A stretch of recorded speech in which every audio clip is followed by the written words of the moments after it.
bit. All right. Morning. Afternoon to the East Coast and the Central Time Zone. Sorry, you get overlooked on almost everything. Mountain Time Zone actually gets overlooked the worst because they'll give you 7 East. Shit, how the hell they used to say it? 6 Central when they would tell you what time it is on the East Coast anyway. Abby, Simon, hello. Hello to everyone. Hello. Uncle Leo, hello. Hello, this is Larry King. All right, good moods. Good moods all the way around. Good football games yesterday. More good football games in store. A lot going on. A lot of action here. So here's what we're going to do. First up, next stream is going to be, Arizona has it figured out. What's up, Joey White Claw? Kmart from the Mint. From the Mint. The Bay Area people crack me up, the ones that come in here. Joe Osborne. He does a good job. Joe Osborne works at Oddshark. He does a good job with a lot of first quarter stuff, a lot of NBA. He's probably doing first period for NHL. And then when baseball comes around, he might be on that too. Follow him if you're not already. The whole crew from Oddshark does a really nice job. Which includes this guy, because we're red hot right now. Kidding. No room for hubris considering how this season's gone. But we had a really nice run through the national championship game Monday night, and it continued yesterday. 4-2 for the Saturday card. We had Green Bay and who the hell did they play? It was a day ago. The Rams. Green Bay. Why did it take that long? And no, it's not early. I've been up since 5. We had daily wager, radio hits, huge day, all fired up. So, all right. Oklahoma in the house. Shout out the Midwest. Oklahoma, fun fact, is one of 7 states I have not been to. Hawaii and Alaska I have not been to. I have not been to Oklahoma, Arkansas, the Dakotas, and this is embarrassing. There's another state in there.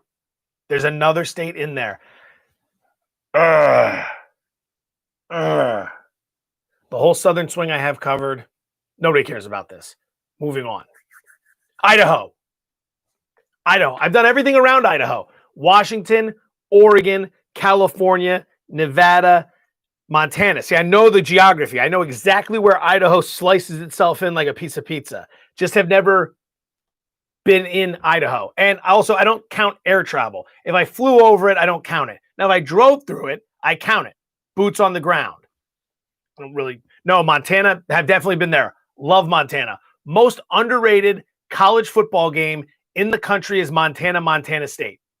I only went once. I saw it in Missoula when Montana was hosting. So I can't speak for when the game's in Bozeman, although I'm sure it's just as awesome. Brawl in the Wild is what it's known as. Every year in November, awesome game. Awesome. But everyone's not here for those rants. So the recap.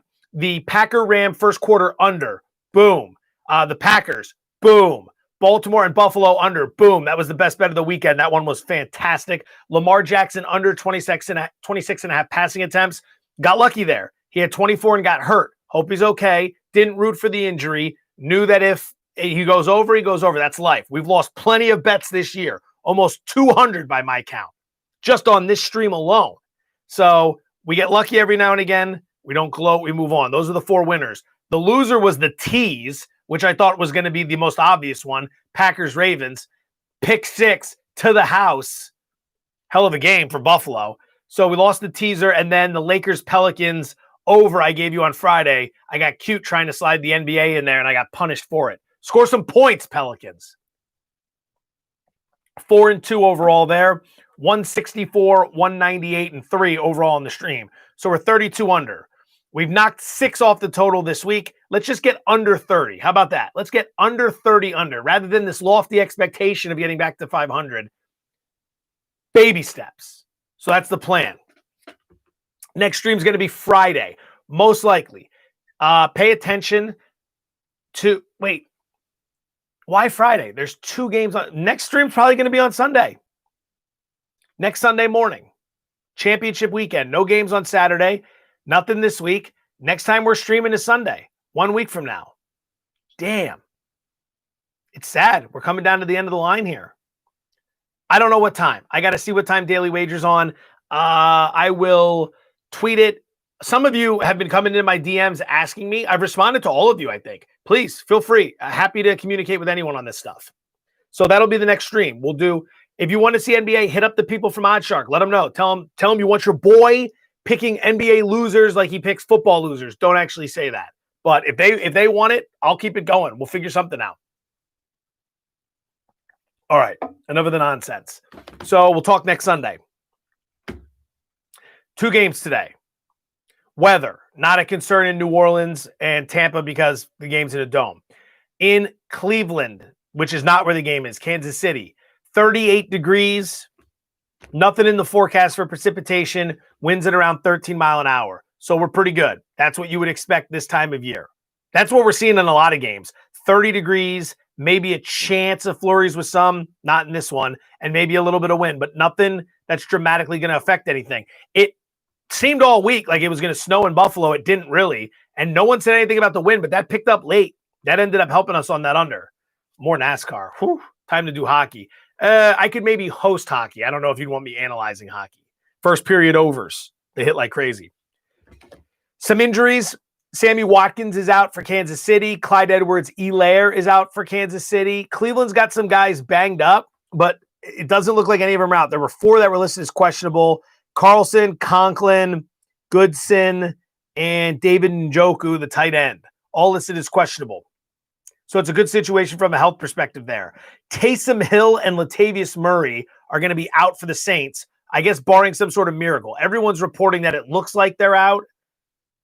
We should proceed as if they're not going to play. Taysom Hill with a knee injury. I don't know what Murray's battling. I think it's a quad or some sort of muscle pull. So those 2 are out. For Tampa Bay, a bunch of guys are listed as questionable. Alex Kappa, the guard, is out. Jeremiah Ledbetter, defensive line, he's out. You got a bunch of questionables like Jordan Whitehead, Ronald Jones, Chris Godwin. So we'll see. Keep an eye on the designation. The inactives will be announced in a few hours, generally like 90 minutes before game time. So line movements. This is where things get really interesting. Wow is all I can say about what's happened so far today. Wow. So in the Cleveland game, we'll start with the total because that's not as significant in terms of the movement. It opened last week with a total of 54 in this game, 54. It was bet up as high as 57, which happened relatively quick. Smart guys came in. They got a lot of money on the over. Then we saw this is where it gets a little bit. It dipped to 56.5. So it's only a half-point move. But you would have figured on game day the public would be getting involved in the over as well, meaning it either holds or it continues to go up. It came down a little bit. I don't think it's significant, but it's worth noting. The side is where this one gets really interesting. So Kansas City opened as a 9.5-point favorite last week. All right. Very quickly, that moved up to 10. And it stayed at 10 all the way until, I want to say this morning or late last night. I think it was this morning. And the 9.5 started popping up. And it was like interesting. Not a surprise to see that people are going to get involved with Cleveland. Not a shock. Key number of 10 comes down a little bit. So be it. So we talked about it on the show this morning. It's down at 9.5. What would you do? We give our thoughts. Right before I come on here, it's down to 8. It went from 9.5 to 9 to 8.5 to 8. I assume the betting public was going to be all over Kansas City. It does not look like that's happening. I wasn't sure where the sharp money was going to be. I took a guess that maybe at plus 10. Maybe. I didn't think they'd come in laying 10. But we are down to 8, which puts this game in teaser range. And when I get to the Saints line movement in a second, Tampa Bay just moved into teaser range. So we weren't supposed to have any teasers at all based on the way you're supposed to play it with the math. And now all of a sudden we've got 2 of the best teasers on the board, which is just incredible to me. So it's been a lot of Cleveland money. A lot of Cleveland money, which has me really, really fired up to see this game now. I was excited to begin with, but now it's like, let's go. Like none of this starts for another hour and 20 minutes. For those of you on the East Coast, God bless you. I grew up there. I was there for years. Having to wait until 1 p.m., I could literally wake up, go to church, come home, eat, do a whole bunch of shit, and still the games weren't starting. The West Coast is the best for this stuff. It starts early and it wraps late. Monday Night Football is over at like 9. 9. Like, life is good. Life is good watching sports out here. Plus, March Madness, no one's going to judge you on a Thursday for March Madness if you start drinking at 9 a.m. You're supposed to, okay? There's no judgment. Judgment-free zone. So there's a line move in that game. Cleveland money and mostly over money early in the week. Dip down a bit here right before kick. Tampa money, sharp money coming in as well. So we'll start with the total. New Orleans, Tampa Bay open 49.5.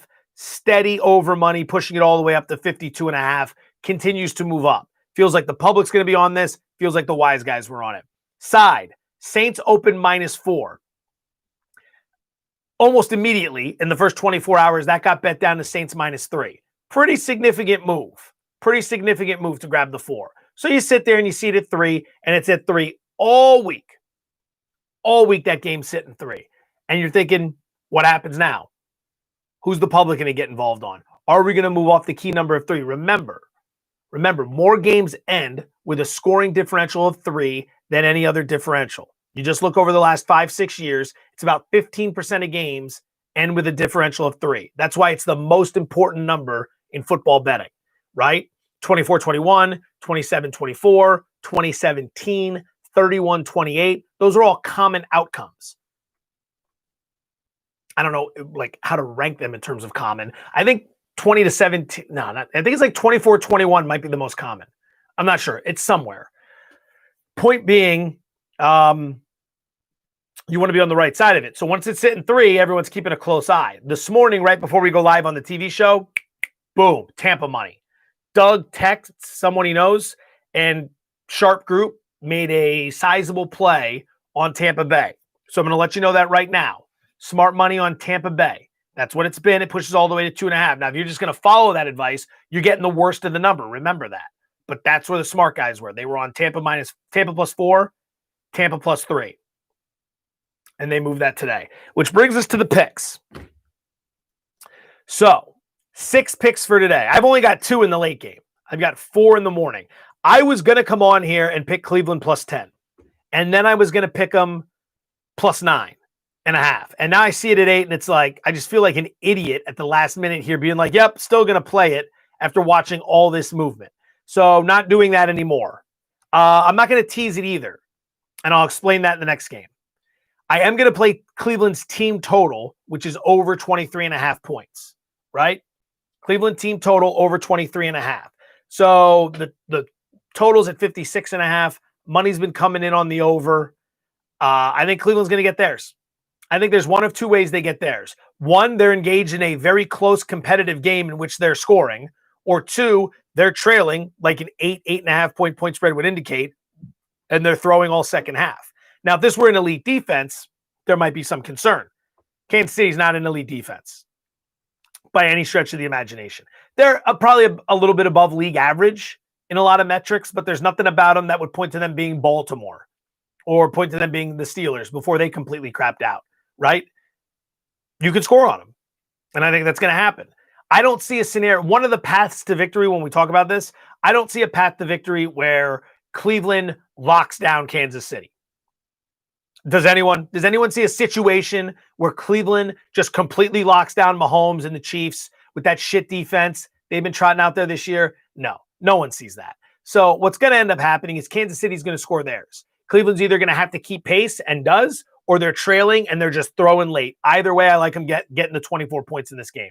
I think they're going to be able to score here. Cleveland team total over 23.5, play number 1. Play number 2, 2 player props going right into that. Jarvis Landry over 4.5 receptions. I think they're going to have to throw.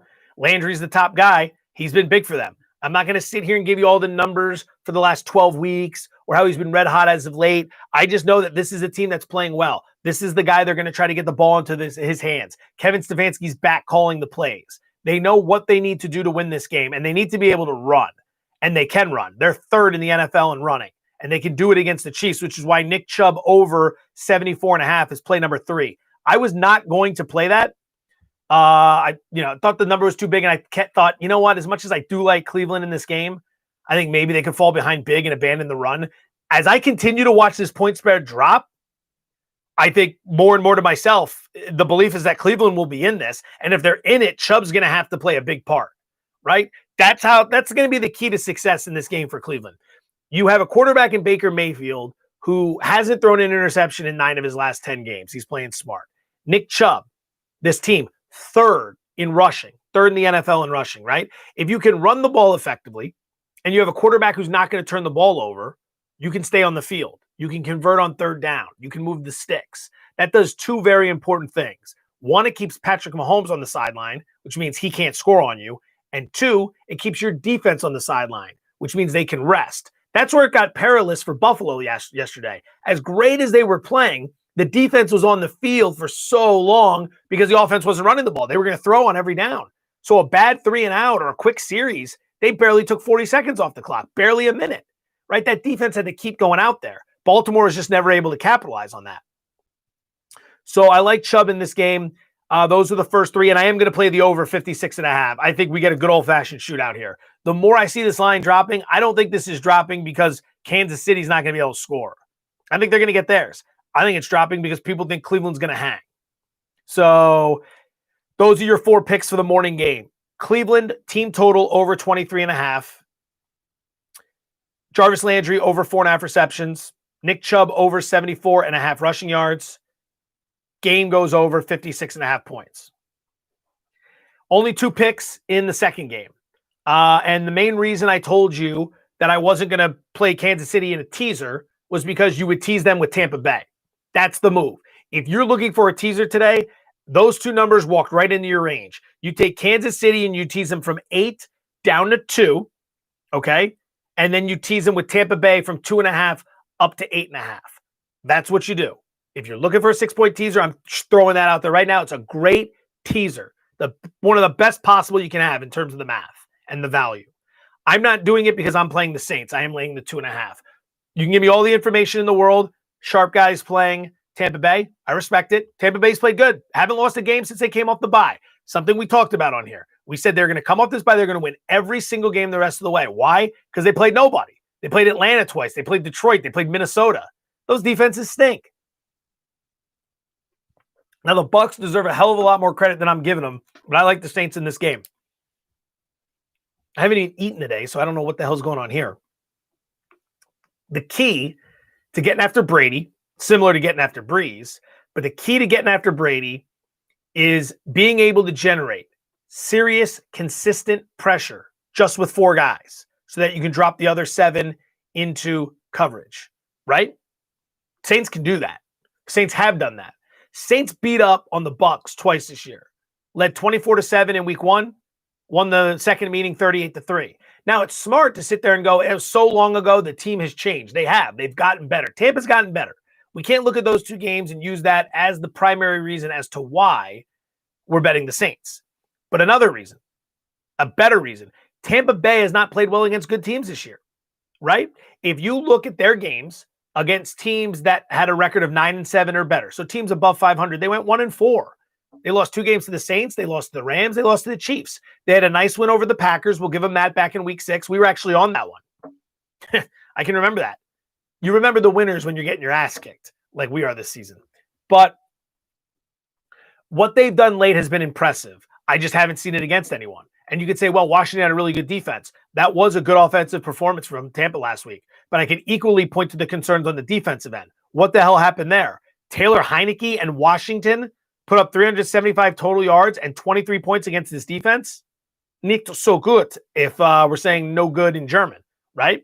Don't ask how I know it. I took like 30 years of German because it seemed like everywhere I went, I had to keep taking more language. So I stuck with what I went with originally, which, first of all, 3 options. Spanish, passed on that, would have been the most useful outside of, Mandarin. So I passed on that. And then the other 2 options were German and French. At least if I learned French, it sounds great when you're trying to meet girls. German, there was no reason to take that other than the fact that my last name is German. So I thought that was the move. Terrible, terrible decision. Shout out everyone in Germany. Nothing personal. It's just, given the options, the smart, efficient decision would have been Spanish, probably followed by the selfish, try to look smart decision, which would have been French. Bradley Cooper went on some late night show once and was speaking French, and everyone was going nuts. Not Bradley Cooper, but, Eagles fan like he was in Silver Linings Playbook. Great movie. So that's where we're at. Yeah, girls love French accents, right? So there you have it. So I'm playing the Saints. Speaking of French, we come all the way back around. French influence, French quarter. That feels good. That feels like that was meant to be. Not designed that way, but it feels like it was meant to be with that pick. I'm not playing Tampa, though. I'm not doing it. If they win this game, I'm going to eat a lot of crow. I'm going to have to eat a lot of crow on Daily Wager. I got a bit obnoxious with that pick this morning. Felt like good TV, but that's where we're at. So Saints minus 2.5. And then the only other play I'm making in this one, I want to go under Michael Thomas receiving yards. I think that number's too high, but I'm not going to because it's kind of counterproductive. I'm not going to sit there rooting against Thomas while I need the Saints. So I am going to play Alvin Kamara over 37.5 receiving yards. No Latavius Murray, no Taysom Hill. Kamara's going to have a huge game. Bucks have fast linebackers, but there are some matchup problems here with Kamara. And Breeze versus Brady, Breeze is going to be checking down. That's going to be the situation. So there you go. There you go. Those are the picks. I wish I had more. Wish I had some college basketball. I have been assured more college basketball tips will be coming in the very near future. I know we don't have a lot of streams yet left, but go to Oddshark on Twitter, @Oddshark. Let them know. Tell them we need more Fortenbaugh in our lives. But that's where we're at. Cleveland over 23.5 team total. Jarvis Landry over 4.5 receptions. Nick Chubb over 74.5 rushing yards. And then for the game, Browns-Chiefs over 56.5 points. Saints game, I am laying the 2.5 with New Orleans. I'm going over 37.5 receiving yards with Alvin Kamara. And look, I've been wrong plenty of times. If you like teasers, oh my God. Kansas City now down to 7.5? This is nuts. If you like teasers, the Kansas City Tampa teaser is in play. That's the one. It's in play.